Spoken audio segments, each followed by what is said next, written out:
What if the God Emperor himself flinched? So begins the question feared even in the Black Library's most sealed vaults. Across a galaxy of dying suns, the myths surrounding Captain Titus of the Ultramarines still circulate like a virus hunted by the Inquisition, yet impossible to erase. For Titus did not simply defy the warp, he survived it unchanged. In the age of ending, when faith is brittle as bone and hope is a heresy punishable by Chainsword, his name lingers a glimmer where only ruin should exist. His deeds are cloaked in silence by decree of those who claim stewardship of truth. Beneath cathedral-sized Aquila banners and the eternal hymns of sacrifice, a forbidden chronicle begins to pulse again, resurrecting memories that should have stayed buried under the weight of 1,000 inquisitorial purges. The warp remembers, even if mankind tries to forget. Across the hallowed vaults of Graia, where Titan manufactorums once roared like metal beasts, Titus strode through annihilation. He moved with the certainty of an angel of death, carved from ceramite and faith. Demons clawed reality apart around him, shrieking blasphemies in languages never meant for mortal tongues. Yet he stood unbroken. Psychers who witnessed him whispered too loudly that the warp recoiled from his presence. For a space marine to bear such resilience without mutation or madness was unthinkable. To endure the taint of chaos without a visible mark was heretical. The Inquisition's eyes turned upon him not as a hero, but as a paradox, and paradox is a threat. On Graia's blood-drenched steel altars, where the Adeptus Mechanicus offered oil and flesh alike in devotion, Titus became something more, something the Imperium was not ready to define. When the orcs fell silent and every demon-wrought scream faded, suspicion replaced celebration. Brother turned a guarded stare upon brother. The Inquisition's arrival was not triumph, but a funeral procession in the making. Rosette-bearing judges of faith questioned what should never be questioned, the purity of a space marine. Captain Titus, scourge of the warp, was shackled beneath the symbol he fought to protect. They accused him of what lesser men would call a miracle. They believed no soul could confront the eye of terror's gaze and remain whole. But Titus knew the darker truth. The Imperium distrusts any warrior it cannot control. Better to break a hero than to study how he survived, for knowledge spreads like contagion. And hope is the deadliest heresy of all. Deep within the Inquisition's black ships, screams of tormented psychers echoed through iron corridors like prayers gone wrong. Titus remained calm, even as null restraints gnawed at his flesh like a predator. The interrogators demanded signs of corruption. Demonic whispers, unnatural strength, impossible foresight. Yet every test yielded only the answer they feared. He was unchanged, uncorrupted, and still loyal, a living contradiction. The warp had reached into him and failed. The Inquisitors whispered among themselves, was this divine protection? Or something yet unnamed? They dared not ask aloud. Even the ship's Geller fields flickered at his presence, not destabilizing but strengthening. Every moment he remained unbroken, deepened the dread that perhaps the Emperor's plan was evolving without their permission. Whispers spread among the crew-hushed tailies of a space marine who radiated a stillness that suffocated the warp itself. Some claimed that nightmares dissolved in his shadow. Others insisted they saw faint golden light emanate from the cracks in his armor during moments of silent meditation. Such rumors are poison to the rigid order of the Imperium. A soldier so perfectly resilient could inspire hope beyond sanctioned limits, hope that might challenge the High Lords themselves. The Inquisition cannot abide a legend beyond their script. They feared a champion who might remind humanity that the Emperor once walked among his sons, and that perhaps he could rise again. Titus became a secret too dangerous to kill, yet far too powerful to free. While interrogators debated his fate, the warp prepared its own answer. Horrors slithered against the ship's hull like sharks circling a leaking coffin. Something ancient recognized Titus, something that remembered the Great Crusade and the lost sons who stood against the ruinous powers. During one attack, demonic phantoms breached through screaming metal and impossible geometry. They bypassed wards, tore apart guards, and lunged for Titus alone. But when talons of unreality met his gaze, their bodies unmade themselves, dissolving into ash and silence. To the horrified survivors, it was proof of taint. To the warp, it was an invocation. Titus was not merely resistant. He was anathema, a void in the heart of corruption. The demons fled not from faith, but from recognition. After the incident, the ship altered course without explanation. Records were sealed, names were erased. Titus was transported to a fortress monastery none dared to name, an oubliette buried beneath official archives, where truth go to starve. There his life became a liturgy of isolation.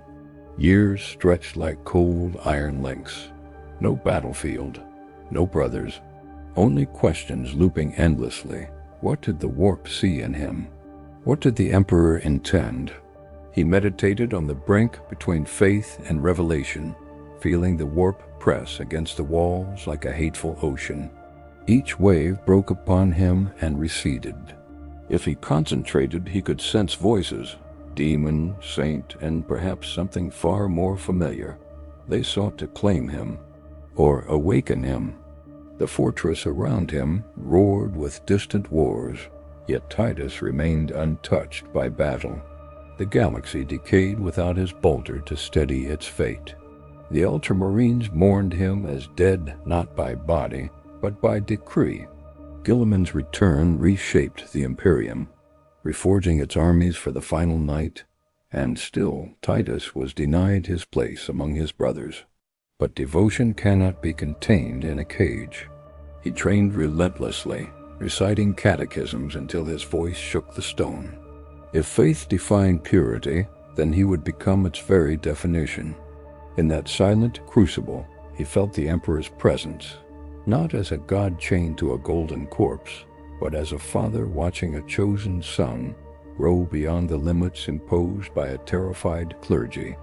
Just when his existence risked becoming a forgotten secret, the great rift tore across the stars, rending reality into a screaming wound of eternal night.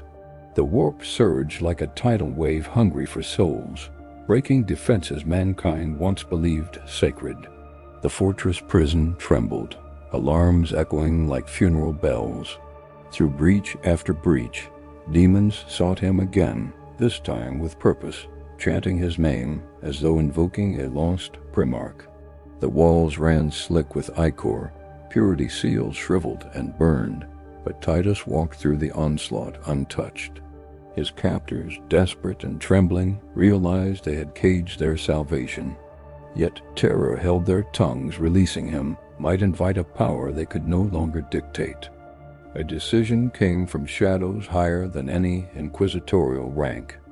Deploy Titus, not as a redeemed hero, but as an expendable weapon. They threw him into the heart of a war zone, drowning in chaos fire, hoping either fate or warp would finally claim him. Instead, the battlefield became a cathedral of destruction that worshipped his resilience. Every demon that lunged fell apart like a puppet with severed strings. Human soldiers rallied behind his thunderous strides, calling him blessed, chosen, unstoppable. Fear bloomed within inquisitorial minds. Hope was spreading faster than their decrees could silence it. For every life he saved, the Imperium regained a piece of faith the Inquisition had long kept locked away. The Ordo Hereticus declared his existence destabilizing. Orders were issued. Titus must never rise to command, never inspire legion, never become symbol. So they buried him in endless crusades, ensuring he achieved victories so classified they might as well be myths. His fate became a paradox, essential yet erased, a weapon adored by the battlefield, but feared by the throne. And Titus, though loyal, began to see the lies mortar-bound into the Imperium's foundations. He fought not for politics nor paranoia, he fought for humanity, as the Emperor once intended. Every war won and hidden deepened his resolve. If truth was a weapon, then one day he would wield it openly. Now, in the deep hours where saints tremble and traitors kneel, fragments of prophecy awaken, speaking of a marine who carries no gene flaw, no warp tether, no fear. Some say he is a prototype from an era of lost perfection. Others whisper that the Emperor himself shielded him, forging a bridge between mortal and divine. The warp circles him like a beast that recognizes its predator, and hidden chambers in Terra quake subtly, as if the golden throne stirs at the memory of a son not yet fully realized. The Inquisition listens to these rumors with terror, for if Titus is the future the Emperor intended, then they have become the true obstacle to salvation. Tonight, a sealed transmission cracks open in a secret vault. A lone adept's trembling hands reveal a message never meant to see light. Captain Titus, status ascendant. Beneath the words, a symbol forbidden since the heresy. Not the sigil of an ultramarine, but something older, purer, a mark the warp fears. And as the last candle in that vault shortens into dying red wax, a sound reverberates through the Imperium, a heartbeat, distant yet undeniable. Something trapped has begun to awaken.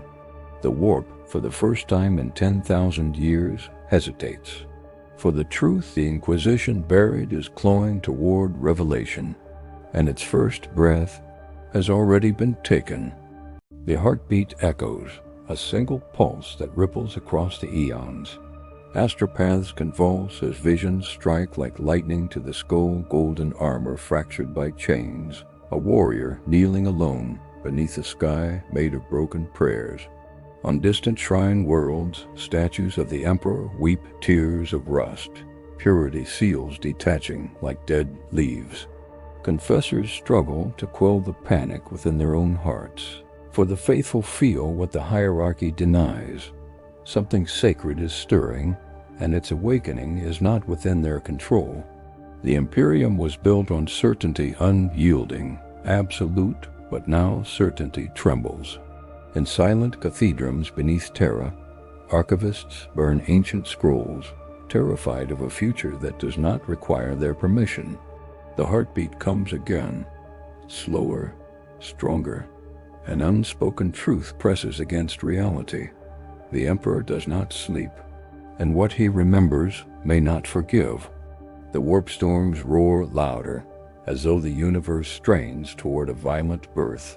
Across Ultramar, warriors kneel before relics that suddenly thrum with forgotten power. Robert Gilman himself feels a cold memory twist inside his transhuman soul. A battlefield long ago, a young captain rising from ruin without fear. Titus. A name erased from official texts, yet echoing now in the Primarch's thoughts like a lament of things lost. Gilliman questions the edicts of the Inquisition, their righteous certainty that borders tyranny. He sees too clearly the cracks in the Imperium's dogma, where faith has been replaced with fear and devotion has rotted into control. A father forged his sons to save humanity, not cage it. But Gilliman's voice, even as a demigod, strains against the iron-bound walls of the ecclesiarchy. Walls built by men who long ago stopped listening to the Emperor's will. On the black ships of the Ordo Hereticus, whispering doubts infect even the most zealous minds. Interrogator Verney, raised from birth to distrust miracles, now finds herself staring into her own reflection with trembling disbelief. She had witnessed Titus on Graia, seen the warp recoil from him as though burned by divine wrath. She reported her findings. They buried them. She prayed for clarity. Silence answered. Now the silence feels like condemnation. The The Inquisition claims absolute loyalty to the Emperor, yet it fears the one warrior who might embody his intent. Verney begins to wonder, what if they are guarding not the truth, but their authority? Her scrolls fill with forbidden speculations. She writes Titus' name again and again, as though repetition grants protection. A sin in ink is still a sin, and yet she cannot stop. For the first time in her life, faith demands disobedience. Within the Schola Progenium, children bred for war learn a new myth, whispered after curfew of a space marine who returned from the warp untouched. These orphans, molded by loss into future soldiers, cling to this rumor with desperate hunger. They dream of a protector who does not break. Chaplains strike such talk from their lesson lecterns, declaring it sedition, but fear flashes behind their sermons. The ecclesiarchy has built its empire atop the belief that the divine must always be distant and unreachable. A saint who walks among mortals is dangerous. A demigod who questions holy decree is a threat beyond measure. So the whispers grow in dark corners, fed by hope's stubborn flame. The children repeat a forbidden phrase with sacred reverence. If the Emperor protects, then why should his chosen be chained? Among the Adeptus Astartes, brothers doubt in silence. Veterans who once served beside Titus recall his composure amid warp storms as more than courage. It was serenity, a peace no mortal should wield against demons. They petition for his return to Ultramar, their demands wrapped in rituals of bureaucratic obedience. Still, no word comes. Those closest to the truth suspect censorship.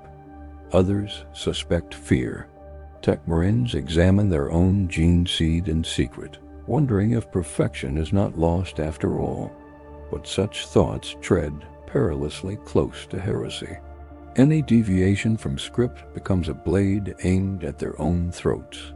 Loyalty is a fortress and a prison, and in the quiet between battles, more Marines are beginning to realize they are loyal to an Imperium that no longer trusts its loyal sons. On a shrine world deep in Segmentum Solar, a miracle turns to massacre. Pilgrims gather around a relic blade, said to have felled a demon by Titus' hand, when suddenly it glows with a halo of blinding gold. Believers fall to their knees, praising the Emperor's favor. But then the ecclesiarchy arrives in force, storming the cathedral. Priests who moments ago blessed the miracle now demand silence. The faithful resist. The first shot is fired. Blood stains the altar, mixing with sacred oils. The miracle becomes a crime scene. The relic is seized and vanished into inquisitorial vaults. Survivors are executed for witnessing what they were ordered to celebrate. The message spreads faster than the bullets ended lives. The Church fears the Emperor's light as much as the dark. Meanwhile, Titus walks a path of sanctioned exile, leading a crusade in the shadows of forgotten regions. Here, the Imperium does not look where corruption festers in both Xenos and man. His warriors fight with reverence, believing themselves chosen by fate to stand beside a living bulwark against chaos. Titus offers no sermons, no claims of divinity. He only fights. Yet each victory becomes another miracle, noticed even by enemies. Demon princes snarl his name with dread. Cultists pray to never behold his visage. He is a blade honed by the Emperor's own silence, but secrecy is a brittle shield. The more he saves, the more questions arise, and the Imperium has no tolerance for questions. At the heart of the Inquisition, High Lord Inquisitor Chrysian convenes his council beneath the skull-lined arches of the Silent Hall. Their conclave debates the unthinkable, execution orders for a loyal captain.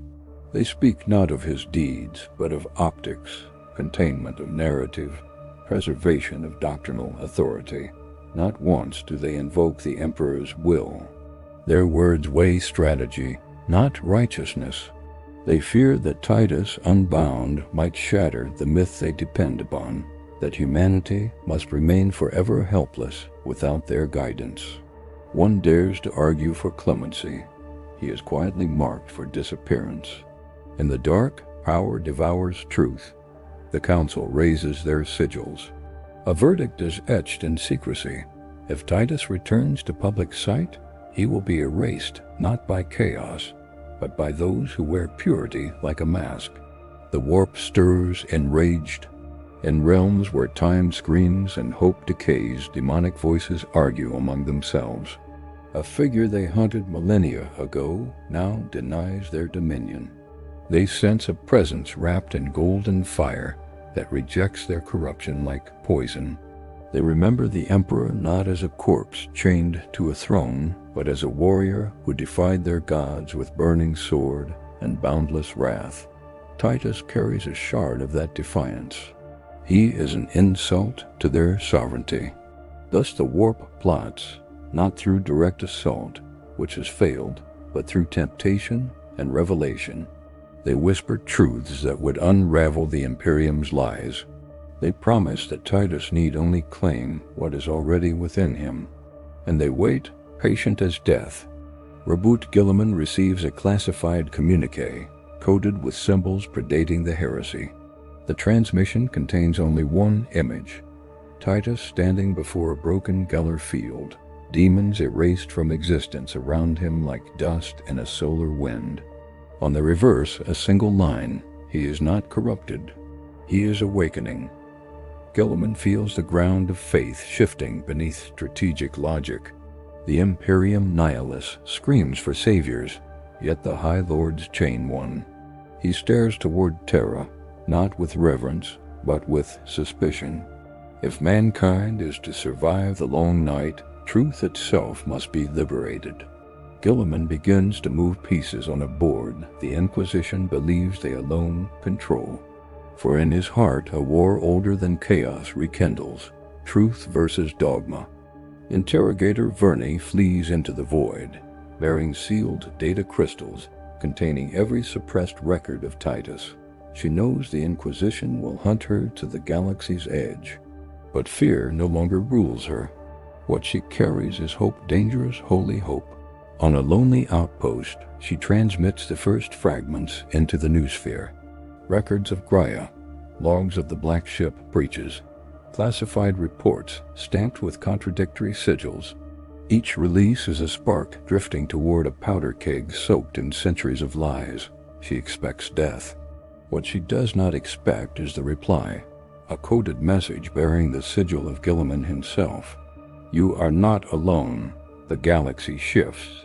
The darkness takes a breath, and hope sharpens into rebellion.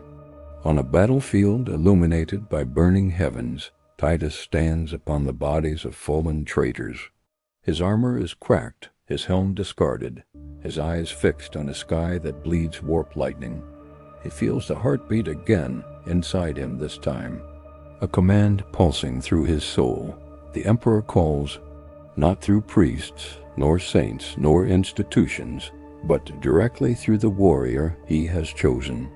Titus whispers a prayer not to the throne, but to the man upon it. The air shatters, thunder erupts, and before 1,000 stunned soldiers, wings of light unfurl from his back skeletal frames of radiant power, ancient and terrifying. The battlefield freezes. Betrayal is exposed.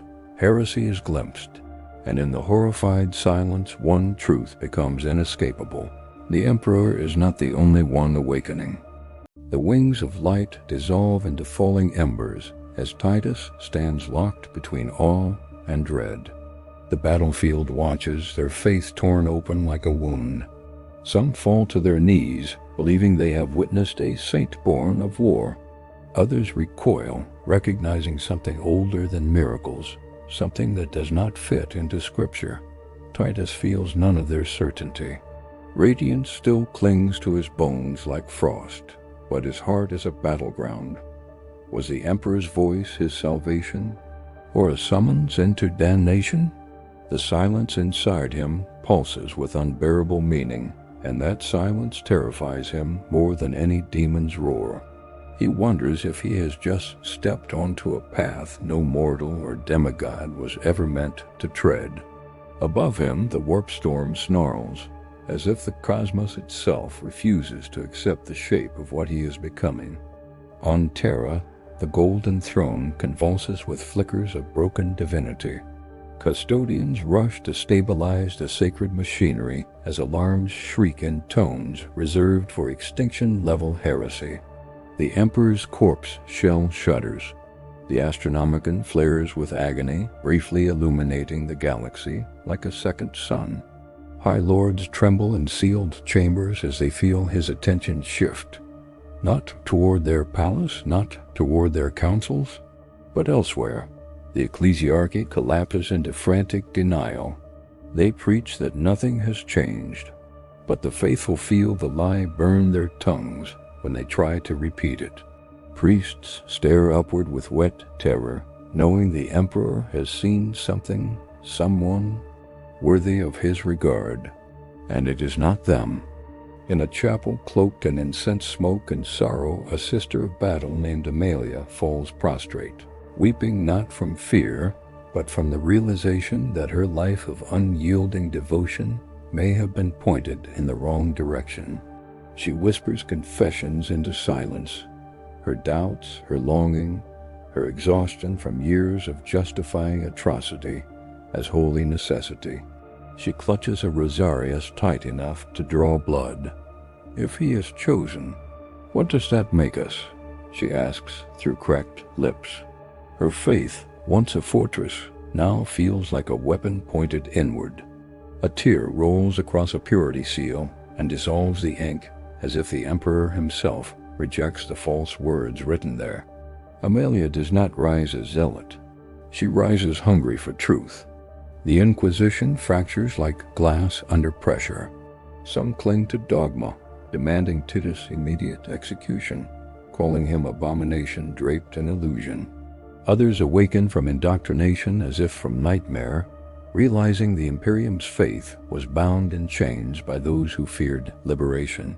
Within the Ordo Hereticus, gunfire erupts in corridors meant only for whispered conspiracy.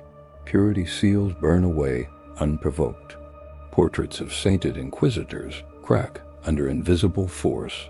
A schism without banners, without orders, only shadow against shadow. They do not fight over guilt or innocence anymore. They fight over who gets to decide what the Emperor wants, and who must be silenced for daring to ask. Far from holy worlds and thrones of power, a guardsman named Revik stares up at the same bleeding sky Titus saw shift. He is nobody, one soldier among billions. But in that moment a spark ignites in his chest. Hope. Real hope. The kind forbidden by commissars because it cannot be controlled. Revik has seen officers flee while Titus charged into hell itself. He has seen priests demand obedience while Titus offered protection without a sermon. Revik whispers a prayer, not to a throne, but to a captain who bled beside mortals rather than above them. And for the first time, Revik does not feel alone. The Emperor's light is no longer distant. It walks in the mud with him. The warp recoils not in fear, but in fascination. Demonic lords gather in impossible congress, their forms warping in constant nightmare. They study Titus through rifts in time and memory. They recognize a signature, the same terrible defiance that once cast down their greatest champions during the Great Crusade. Yet this time the defiance is not pure golden flame. There is a shard of shadow entwined within him, an unknown vector in fate's equation. The demons understand what mortals refuse to see.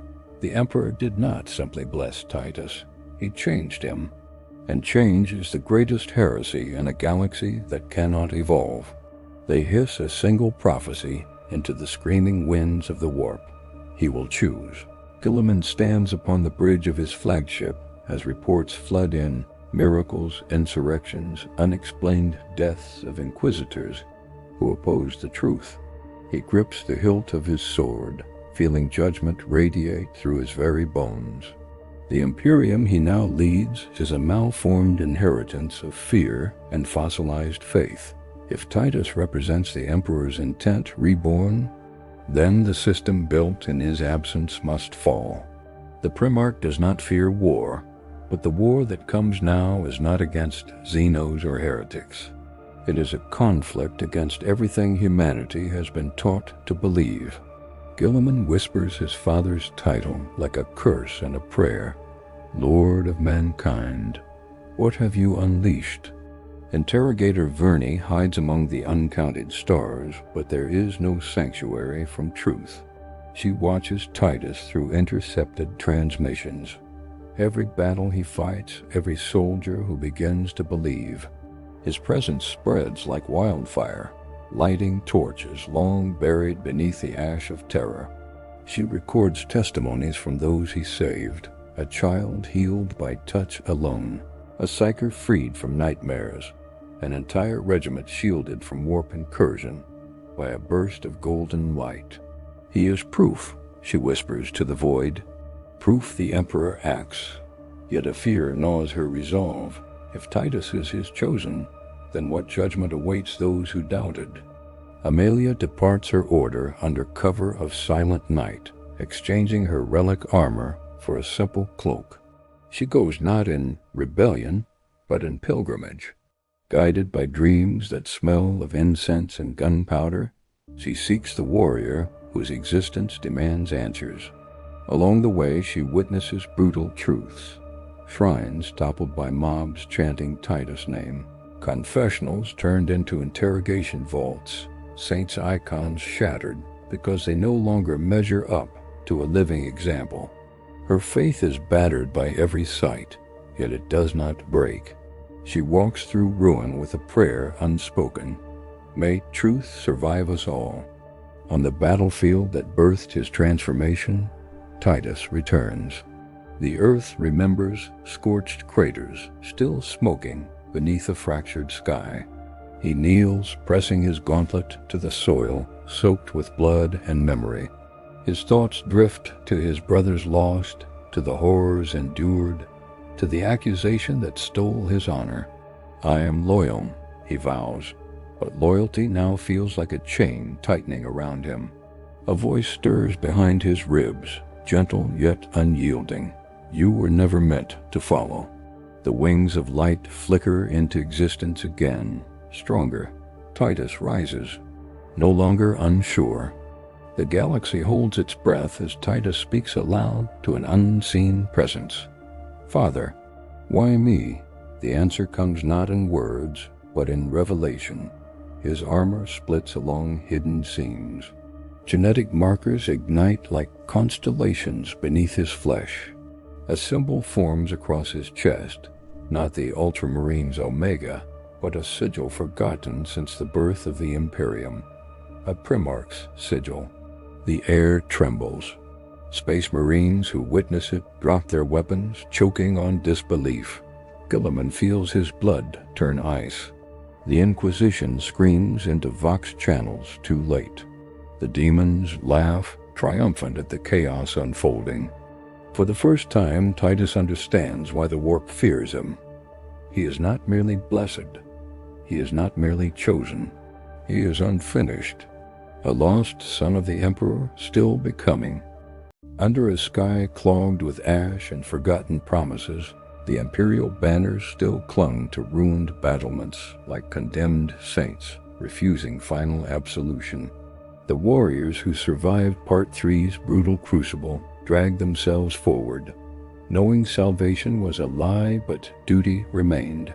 Every footfall echoed their fractures, broken vows, broken bones, broken faith. Chaplains whispered litanies with voices raw from screaming at gods who never answered. Even the air felt accusatory, a tomb's breath reminding them that loyalty was the only thing they hadn't yet lost. Yet that devotion tasted like rust and regret now, for they'd seen what obedience cost. The betrayal on the Moon Fortress, the blood of brothers turning sacred soil black. Though their armor bore purity seals, their hearts bore sin. Still they marched because stopping would mean reflecting, and reflection was a wound that would never heal. In the dark void between fleet formations, a lone strike cruiser burned like a candle guttering in a storm. The survivors of its failed mission huddled inside. The ship's Geller fields hissed with strain, warp scars still fresh, as if demons laughed just beyond the hull. The captain stared at the stars, knowing one of them marked the home he'd doomed.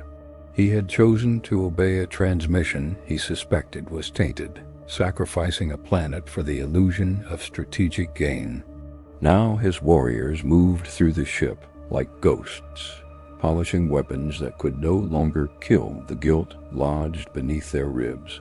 They prayed to the Emperor for forgiveness, yet feared he'd brand them heretics if he listened too closely.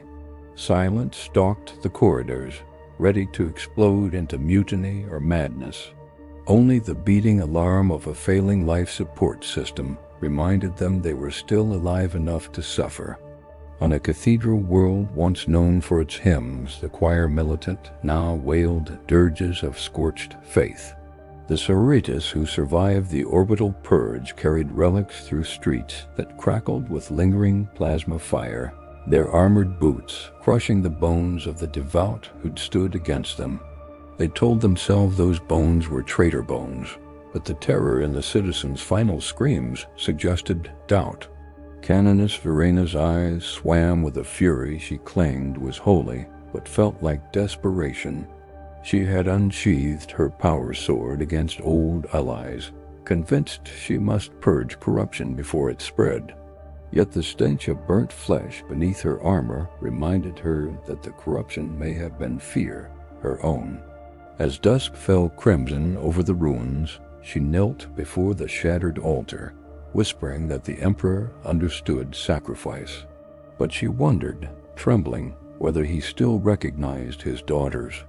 The Astra Militarum regiment entrenched on the blasted planetoid watched distant ships maneuver like gods preparing judgment. Their commissar paced among foxholes, reciting doctrines of courage while concealing dread behind a polished skull mask. The troopers no longer joked about going home. Home was ash, buried under classified reports. They cleaned their weapons, not out of discipline, but because they needed something to do with their shaking hands. A whisper passed through the trenches. The enemy they waited for might once have been Imperial. Rifles rose nervously at every servo clatter, every flicker of motion in the dust-choked twilight. The calm felt engineered, like the galaxy inhaled sharply and refused to exhale. The soldiers clung to hope, as one clings to a razor. Grasping it tighter only made the bleeding worse. They understood courage wasn't fearlessness, but marching despite the clarity of doom. In the sanctum of a dying forge world, tech priests chanted binary elegies to dead machine spirits. Sparks fell like funeral petals as Titans lay dormant, refusing ignition despite frantic coaxing. Magos Ethan had cast aside 3 sacred oaths, restoring forbidden circuitry, because losing this war meant losing the Amasiah's legacy. Yet each activation command returned errors like accusations. The Mechanicus had gambled purity to save might, and now their god-machine avatars recoiled from them. Ethan's servo skull recited casualty projections in a calm monotone, numbers rising like a ritual sacrifice to inevitability. He could feel the galaxy tilting, logic itself buckling beneath secrets recently unearthed. Still, he kept working, because surrender was an error not acknowledged in any holy code. Beneath his robes, he prayed that the machine spirits understood desperation. But machine spirits remember everything, and forgiveness was not part of their design. Across the Ravager Nebula, renegade Astartes carved their own path through truth and treason. Once heralds of noble lineage, they now bore armor stripped of heraldry, each symbol scraped away like a renounced baptism. Their war leader, snarling behind a helm cracked by betrayal, spoke of new purpose, not heresy but self-determination, yet their victories tasted hollow. The foes they slew sounded too much like brothers when they screamed. The stars offered no refuge, only cold reflection of sins that followed no matter how far they fled. They hunted the lie that condemned them, seeking answers in blood and wreckage. But deep inside they feared the truth, that maybe the Imperium they abandoned had already abandoned them. They drifted between damnation and forgotten heroism, blades drawn, waiting for a battle that might finally tell them who they were, or prove they were nothing. On the bridge of a rogue trader vessel stripped of sanction, Lady Corvain stared into a swirling warp anomaly that pulsed like a heartbeat from a dead god. Her ship, once a jewel of noble enterprise, now groaned under the weight of secrets she hadn't meant to uncover, a truth so volatile it could sunder alliances and rewrite chronicles. Her crew watched her with fraying loyalty, knowing that each new command pulled them deeper into a conflict none understood. Prophets meant nothing against the revelation that humanity's protectors could also be its executioners. Lightning split the void, illuminating her resolve. She would deliver what she knew to someone who could act righteously. But righteousness was expensive and rarely paid in currency she possessed. Fear gnawed at her bones, yet she steered forward, convinced that survival meant choosing the path most likely to kill her. Deep beneath a hive city drowned in propaganda, the Inquisition convened within a chamber that smelled of incense and suspicion. Rosette-bearing giants of will argued in hushed venom about what to do with the fractured Imperium they claimed to defend. Every plan reeked of compromise. Every compromise stank of betrayal. Interrogator Kale watched his masters quarrel, realizing that truth had become a weapon too unstable to wield. He had once believed that uncovering corruption meant burning it clean. Now he saw flames spreading faster than the pyres could consume. The shadows around them seemed to pulse with unspoken accusations. They had created the very fear they hunted. Kale's chest tightened as he understood the cruel geometry of duty.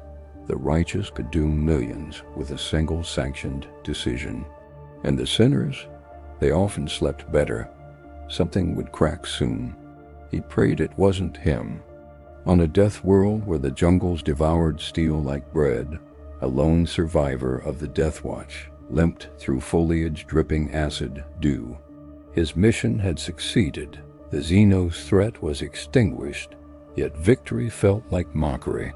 Brothers lay dead, enemies erased, and still he was forced to march onward, guided only by malfunctioning Vox beacons and a conscience that questioned whether success was worth annihilation. The darkness buzzed with unseen predators, eager to feast on weakness, and his bolter magazine ran dry hours ago. He whispered the names of fallen kill team comrades as armor servos sputtered and joints locked. Each name reminded him of promises to protect worlds already lost, to safeguard truth already slaughtered. Still, he continued because Marines do not yield. But he couldn't ignore the suspicion looming black in his mind that the galaxy would be safer if heroes like him never existed. On a barren moon where artillery duels once sculpted mountains, a psyker knelt among glassed craters, clutching her skull as visions flooded in. The warp screamed warnings, timelines collapsing into singular cataclysm. Every choice that had led to this conflict replayed in her mind, a montage of arrogance masquerading as faith. She saw planets imploding under doctrinal pride, alliances shattered by whispered paranoia. The Emperor's light flickered, not from weakness, but from neglect. Humanity's belief had become too fractured to shine consistently. Her tears evaporated on scorched dust as she felt destinies knotting into a noose. The voices insisted, but something ancient stirred, feeding on regret, coiling around the Imperium's throat. She wanted to run, but the future wouldn't let her. She rose, shaken, ready to speak truths that would brand her insane. or deliver hope none were brave enough to hold.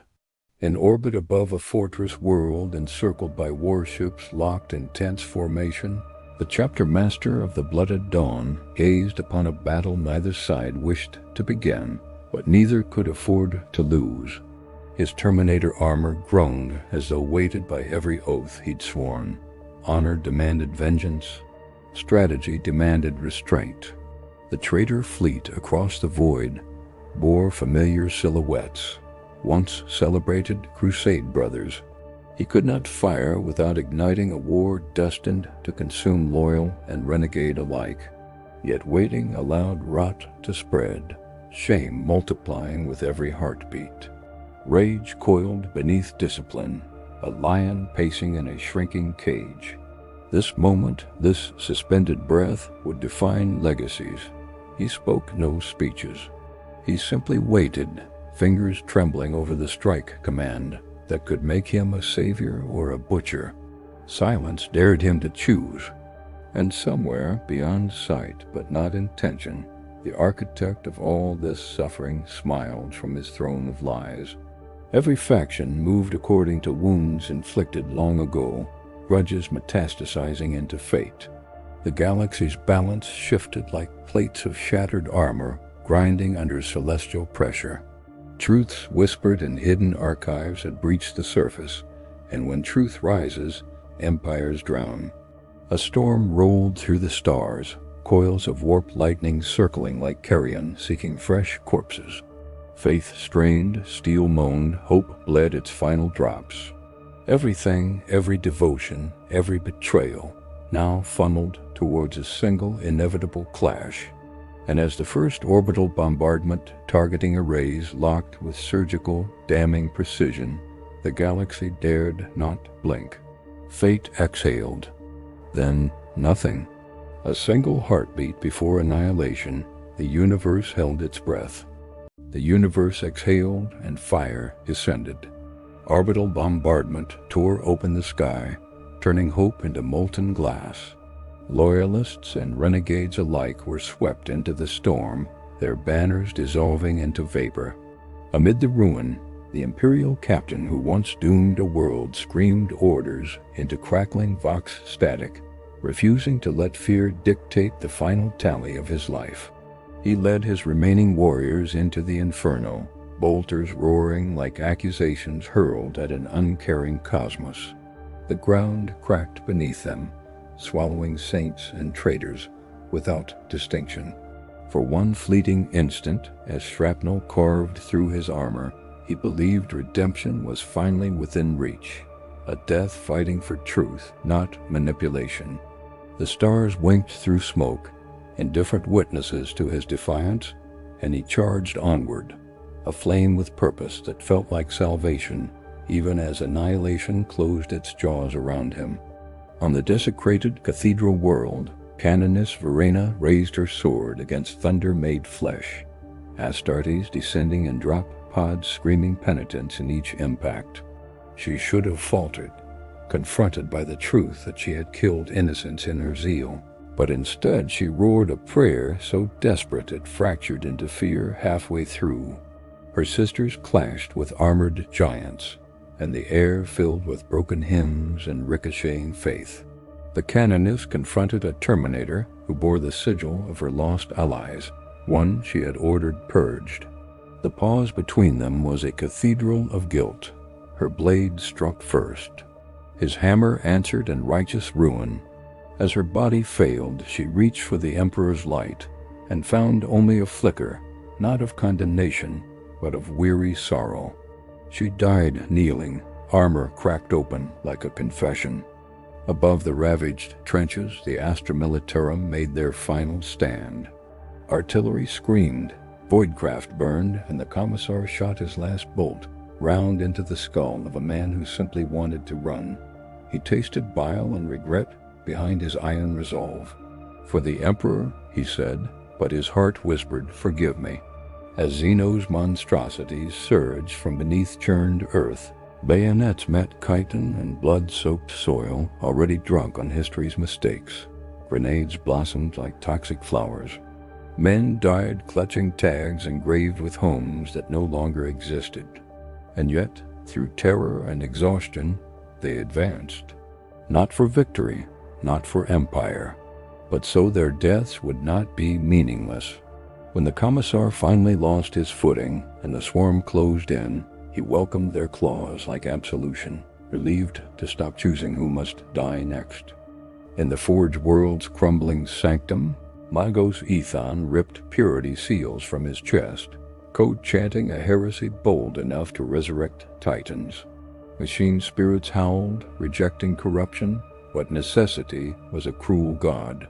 Sparks flared into circuits long forbidden, and one colossus stirred, eyes blazing atomic wrath. The titan rose, shedding debris like old sins, and its awakening shook the crust beneath millions of feet.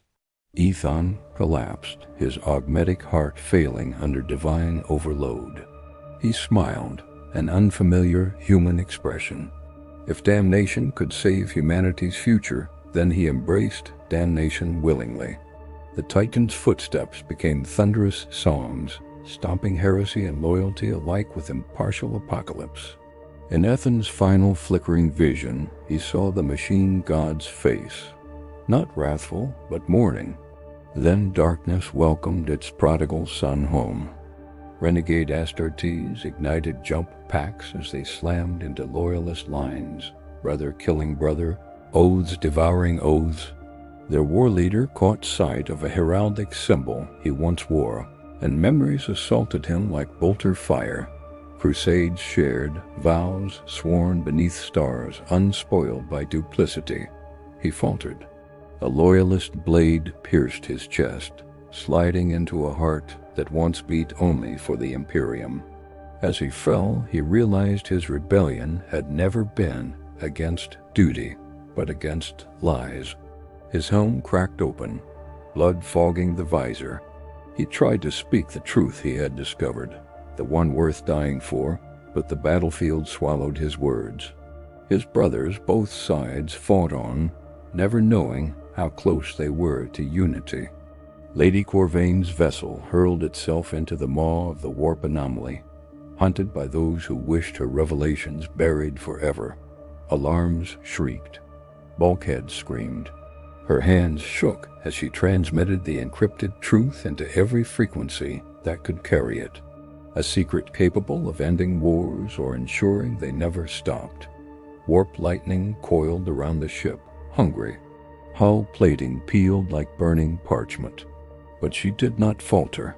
Even as the Geller field shattered and demons clawed at reality's weakening skin, she stared into the storm, daring fate to choke on its own dread.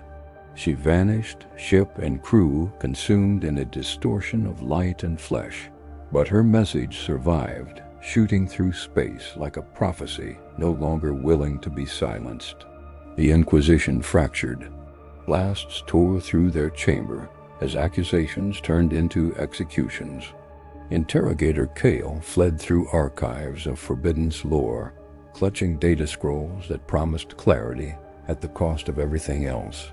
He knew the galaxy was breaking not from corruption, but from crusades against shadows misunderstood. He reached an extraction point as the sky burned red, a gunship descending through boiling air. Yet as the ramp dropped, he hesitated. If he delivered what he carried, the purge would become infinite. If he destroyed it, ignorance would reign brutal and blind. His finger hovered over a single rune. The choice would scar reality.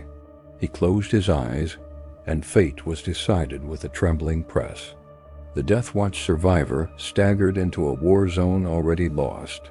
Titans clashed. Demons screamed psalms of extinction.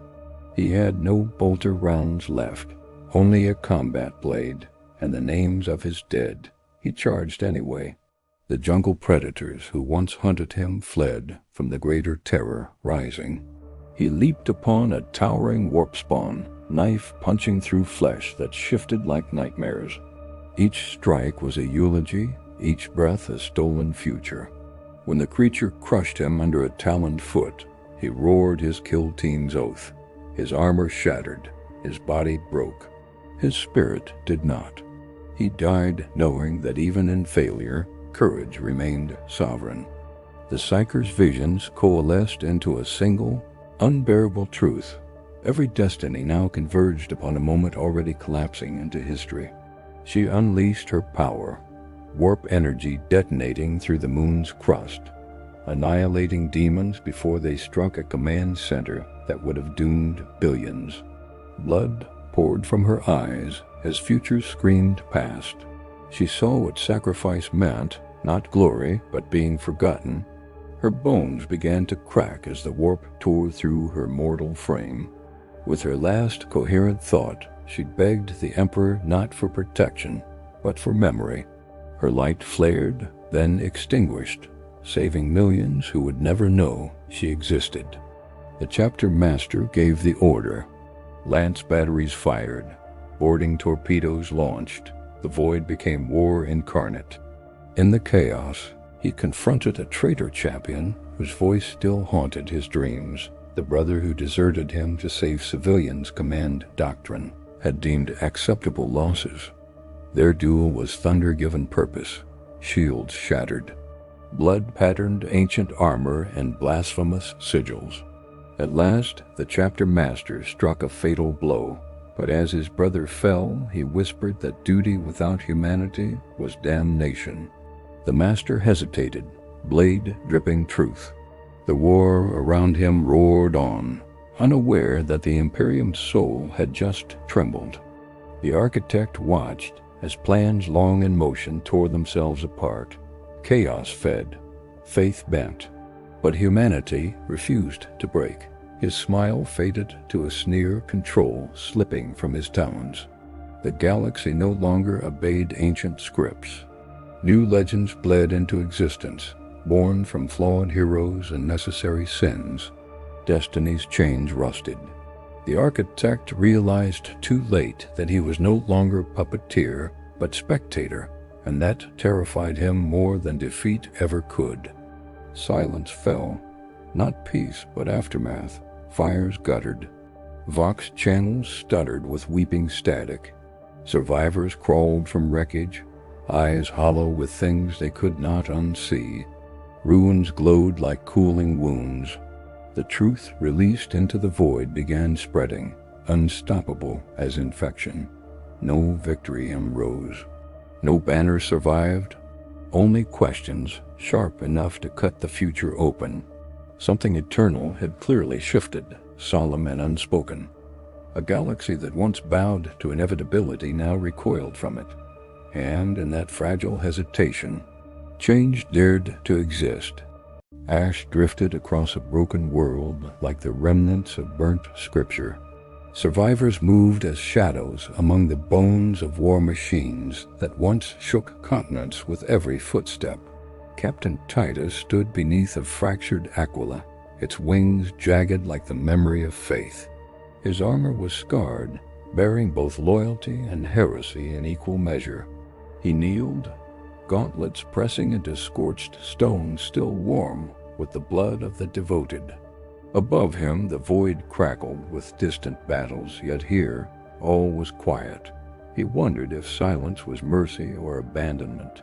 For the first time since his forbidden awakening, he prayed not for strength, but for understanding. No answer came. Only the wind, carrying embers of forgotten hopes, brushed his helm as though the Emperor himself sighed through ruin. Atop a tower stripped of saints, Canoness Verena's name was carved into a cenotaph of shattered armor and dried tears. Her sisters lit candles from spent promethium, their flames flickering defiantly against the darkness that pressed upon them like a closing tomb. They whispered her last words, not a battle cry, but a question. What if righteousness blinds? The phrase repeated like a confession across Vox channels, supposedly secured against doubt. Those who heard it felt their hearts crack, letting in a truth colder than any void. They stood sentinel around the memorial, bolters locked but spirits uncertain. The Emperor's gaze felt distant. Perhaps he watched not as a god, but as a father witnessing children lost in corridors of belief too complex to navigate without stumbling. The commissar's grave was a mound of dirt too humble for a man whose wrath once shaped legions. No statues, no hymns. Only a pair of dog tags hung on a spent Lascun Drive cell, softly chiming against each other when the wind dared to speak. His regiment gathered there, weary eyes lifted to a sky unscarred for the first time in years. They remembered his iron commands, but also his final breath, soft with remorse. They stood unsure whether they should feel anger or gratitude. Were his executions justice, or fear wearing a uniform? The Imperium demanded certainty, yet here none could be found. A soldier placed a ration bar on the grave, a peace offering, a plea for forgiveness, a reminder that even enforcers of discipline carried their own devoured humanity. Beneath the cathedral moon, the Titan Magos Ethon awakened caused slumber among vines and rust. Its armor, once shining with the Omnissiah's favor, now resembled a tombstone crowned by forgotten circuitry. Tech priests worshipped from afar, unwilling to approach a construct that breathed both miracle and treachery. They debated his legacy in static, crackled whispers. Was he a martyr for progress or a traitor to machine purity? The Titan's optics flickered like a shuddering candle, echoes of a soul too large to die cleanly. Cables swayed in the breeze like mechanical rosaries. In its silent heart, Ethan's final emotion lay smoldering. Hope twisted into penalty. The titanic form would not rise again, but its existence alone asked a question the Adeptus Mechanicus had spent millennia avoiding.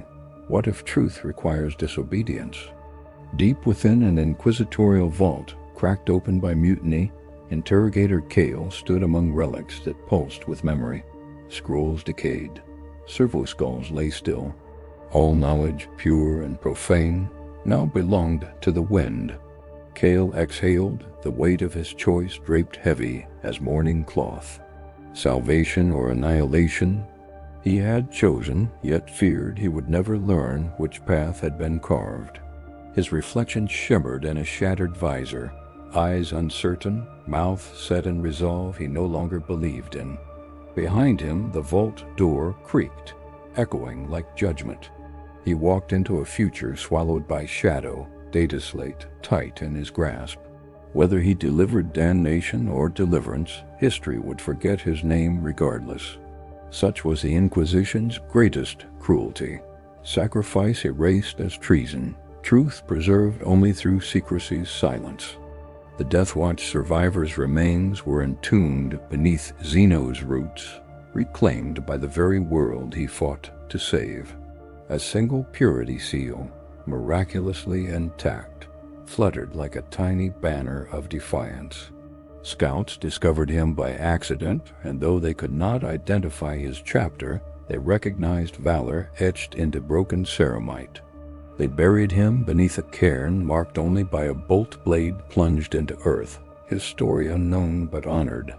A chaplain offered final rites, a prayer that the Emperor remember the brave when mankind inevitably forgot. Wind rustled through leaves stained with war, and for a heartbeat, the forest seemed to bow. No applause, no parade. Yet the galaxy shifted imperceptibly because one man had chosen to stand instead of kneel. A lone sister archivist sifted through Vox recordings corrupted by warp static, piecing together moments of heroism dismissed as anomalies. She listened to the Psyker's final screams, woven into psychic lightning that saved billions. Tears streaked her cheeks as she realized the Imperium the Psyker died for would erase her name entirely. She logged the recording into a hidden frequency, ensuring someone, someday, might hear her sacrifice. The archivist whispered a comforting promise to the dead. You will be remembered, even if she had to defy her superiors to make it so. The Emperor's truth must be larger than those who gatekeep it. She sealed the archive, praying fear would not smother honesty again. The chapter master wandered into the ruins of a chapel dedicated to heroes who never existed. False legends lined its walls, triumphs embellished, sins omitted. He stood before a blank slab where his brother's name should have been. Shame boomed louder than any artillery barrage. He removed his gauntlet and placed a trembling hand on the cold stone, carving letters with a combat blade. It hurt more than any wound. When the name was finished, he stepped back, armor heavy, heart heavier. The Imperium demanded perfection. He chose to remember humanity instead. The chapel's candles guttered as though relieved by truth finally spoken aloud.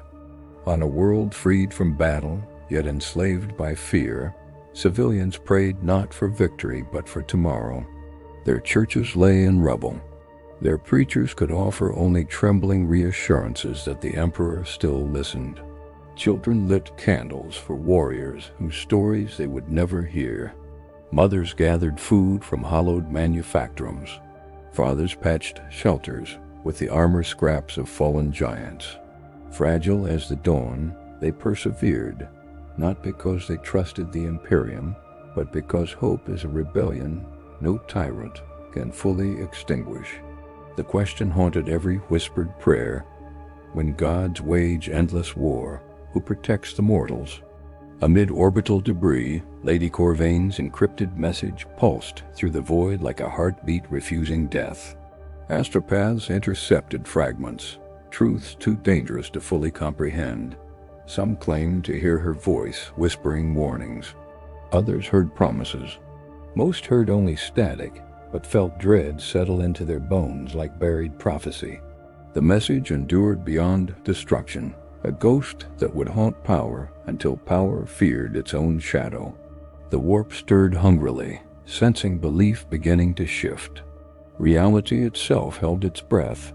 The architect who sought to script galaxy-wide obedience now collected the dust of his failed prophecies in silence. He watched empires mend themselves wrong, humanity refusing the convenience of subjugation. Free will, that flawed, glorious curse, had slipped his grasp. His final vision shattered. Not extinction, but evolution. New myths sparked from ashes of old devotions. He screamed at the stars, but they ignored him, ancient and indifferent. His age of control had ended before it could truly begin. Captain Titus stood upon a quiet battlefield where ghosts outnumbered the living. His helm rested at his side, white hair lifting in a gentle breeze that smelled of gun oil and soil. He finally understood. Righteousness was not granted by authority. It was chosen in the dark when no witness remained. He whispered a vow barely louder than morning wind. Humanity will stand. Even if only on broken knees. The heavens blinked like ancient cathedrals losing power. And somewhere in the silence between heartbeats, the future trembled, unfinished. The chronicles end here, their ink still wet with unresolved faith and unnamed heroes. If we do not speak their stories, who will? Stand witness. Resist forgetting. Like, subscribe, share, and leave your thoughts in the comments so their echoes may never fade.